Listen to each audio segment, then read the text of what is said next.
Hello all. इस lecture में हम देखते हैं इकोनॉमिक्स के अंदर, माइक्रो इकोनॉमिक्स के अंदर एक चैप्टर है प्रोडक्शन फंक्शन।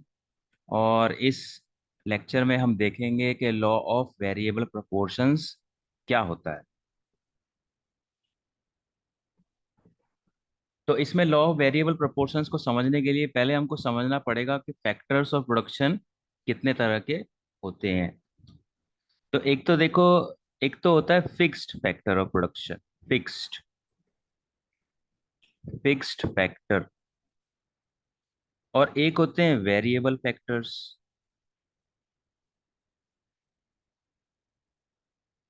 फिक्स फैक्टर में हम किसको लेते हैं? कैपिटल को लेते हैं। Capital is a fix factors. हमको पता है फैक्टर्स ऑफ प्रोडक्शन चार होते हैं: land, labour, capital and entrepreneur. तो कैपिटल को हम के से भी डिनोट करते हैं और कैपिटल को हम मानते हैं ये फिक्स फैक्टर है। और लेबर को हम मानते हैं ये एक वेरिएबल फैक्टर है। Labour is a variable factor. क्यों? क्योंकि आप लेबर को बहुत जल्दी बढ़ा सकते हो, घटा सकते हो इजीली। लेकिन जो कैपिटल है, मशीनरी है, उसको आप एकदम से नहीं बढ़ा सकते, कुछ टाइम लगता है।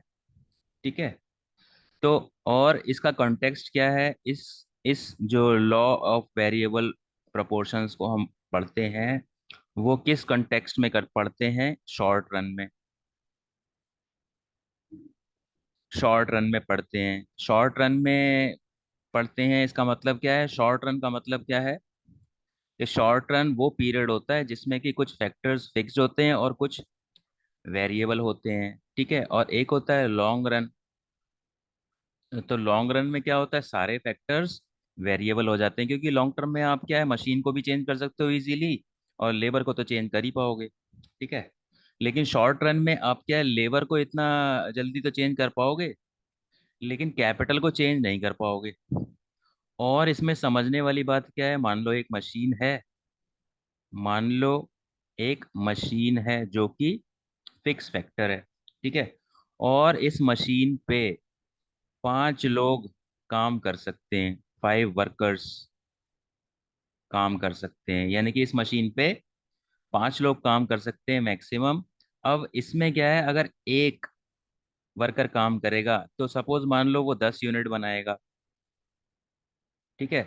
तो और दो वर्कर काम करेंगे तो देखो, अकेला तो इतने अच्छे से काम नहीं कर पाएगा, दो काम करेंगे तो अच्छा कोऑर्डिनेशन भी होगा उनमें। ठीक है। और डिवीजन ऑफ लेबर भी आ जाएगा, वो काम को बांट लेंगे। ठीक है। तो वो 10 यूनिट की जगह 20 यूनिट नहीं बनाएंगे, वो 25 यूनिट बनाएंगे। ठीक है। यानी कि आपका मार्जिनल जो है ना वो बढ़ जाएगा। और फिर तीन अगर करते हैं तो कितना हो जाएगा? 45 हो जाएगा। चार हो जाए, चार होंगे तो 70 हो जाएगा। पांच हो जाएंगे तो 90 हो जाएगा। ठीक है। तो इस तरीके से बढ़ता जाएगा, लेकिन इस मशीन पे जब पांच लोग काम कर सकते हैं और फिर छठा आएगा, तो छठा आएगा तो फिर क्या है, इनका एडिशनल जो है ना वो थोड़ा घटता जाएगा। ठीक है। सपोज 105 हो गया। ठीक है। सातवां जो वर्कर लगाया उससे 110 टोटल प्रोडक्शन आया। ठीक है। तो इस तरीके से जब वेरिएबल फैक्टर्स को फिक्स फैक्टर से कंबाइन किया जाता है, तो एक लिमिट तक तो आपका जो मार्जिनल है ना, मार्जिनल प्रोडक्ट का मतलब एडिशनल प्रोडक्ट, वो बढ़ता है। और एक लिमिट के बाद वो घटने लग जाता है। ठीक है। और एक लिमिट जब आएगी, मान लो 20वां आदमी वो कुछ भी प्रोड्यूस नहीं कर रहा है। ठीक है। तो एडिशनल जीरो हो जाएगा उसका। और उससे ज्यादा हो जाएंगे तो एडिशनल नेगेटिव हो जाएगा, क्योंकि एक लिमिट से ज्यादा लोग होंगे तो टोटल प्रोडक्शन घट जाता है। तो ये तो था इसका लॉ ऑफ वेरिएबल प्रोपोर्शंस का कंटेक्स्ट। इस कंटेक्स्ट में हम इसको पढ़ते हैं। ठीक है। तो अब देखते हैं कि ये लॉ ऑफ वेरिएबल प्रोपोर्शन क्या है। अब देखो, लॉ ऑफ वेरिएबल प्रोपोर्शन में तीन स्टेजेस होती हैं। आप देखो यहाँ पे, ये टीपी का कर्व है और ये एमपी का कर्व है। हमको पता है एमपी बढ़ता है। एमपी बढ़ता है। ठीक है। और फिर एमपी घटता है। एमपी यहाँ पे बढ़ रहा है और ये एमपी यहाँ पे घट रहा है, और एमपी यहाँ पे नेगेटिव है और एमपी यहाँ पे, सॉरी, एमपी यहाँ पे जीरो है और एमपी यहाँ पे नेगेटिव है। ठीक है। ऐसे ही टोटल प्रोडक्ट को आप देखो कि टीपी देखो बढ़ तो रहा है लेकिन इंक्रीजिंग रेट पे बढ़ रहा है यहाँ पे। ठीक है। और ये जो फेज है इसको क्या बोलते हैं, इंक्रीज तो कर रहा है लेकिन डिक्रीजिंग रेट पे कर रहा है। फिर एक पॉइंट ये आ गया, एक पॉइंट जब ये आ गया यहाँ पे टीपी मैक्सिमम है और यहाँ पे टीपी घटने लग गया है। ठीक है। तो इसी को, इसी जो ये जो ग्राफ है इसको हम स्टडी करते हैं और इसी का जो एनालिसिस है उसी को लॉ ऑफ वेरिएबल प्रोपोर्शन कहते हैं। तो इसमें तीन स्टेजेस होती हैं, एक तो इंक्रीजिंग रिटर्न होता है और एक डिमिनिशिंग रिटर्न होता है यानी कि डिक्रीजिंग रिटर्न होता है और एक होता है नेगेटिव रिटर्न। ठीक है। तो अब देखते हैं ये तीन स्टेजेस का क्या मतलब है।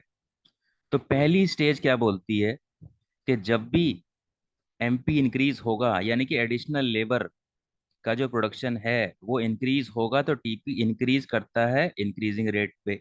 और ये स्टेज वन है और स्टेज वन यहाँ पे कौन सी है, स्टेज वन ये है और ये है। ठीक है। तो अब आप इसमें क्या देखोगे, इसमें आप एक चीज देखो, यहाँ पे एमपी बढ़ रहा है। तो जब एमपी बढ़ता है, मार्जिनल बढ़ता है या फिर एडिशन बढ़ता है, तो टोटल जो होता है ना वो बढ़ता है लेकिन इंक्रीजिंग रेट पे। ठीक है। तो ये पहली स्टेज हो गई कि जब एमपी इंक्रीज करता है तो टीपी इंक्रीज करता है इंक्रीजिंग रेट पे। ये तो स्टेज वन हो गई। अब स्टेज टू क्या कहती है, स्टेज कहती है कि जब एमपी डिक्रीज होगा तो टीपी बढ़ेगा तो लेकिन डिक्रीजिंग रेट पे। तो ये कौन सी स्टेज है, देखो यहाँ पे ये एमपी घट रहा है। ठीक है। और जब एमपी घट रहा है तो टीपी बढ़ रहा है लेकिन डिक्रीजिंग रेट पे। ठीक है। एमपी का मतलब एडिशन होता है और एडिशन घट रहा है तो पॉजिटिव वो। तो जब एडिशन पॉजिटिव होगा तो टीपी तो बढ़ेगा। ठीक है। लेकिन जब एमपी घट रहा होगा तो टीपी डिक्रीजिंग रेट पे बढ़ेगा। ठीक है। तीसरा पॉइंट क्या हो गया, यहाँ पे जब एमपी नेगेटिव है, देखो यहाँ एमपी जीरो है, यहाँ इस पॉइंट पे एमपी जीरो है। तो जब इस पॉइंट पे एमपी जीरो है तो इधर देखो टीपी मैक्सिमम है, यानी कि स्टेज टू और थ्री के बीच की जो लाइन है वहां पे। और इसमें तीसरी चीज क्या है, जब एमपी नेगेटिव हो जाता है तो टीपी घटता है। एमपी का मतलब होता है एडिशन, जब एडिशन ही नेगेटिव हो जाएगा तो टोटल तो घटेगा ही। ठीक है।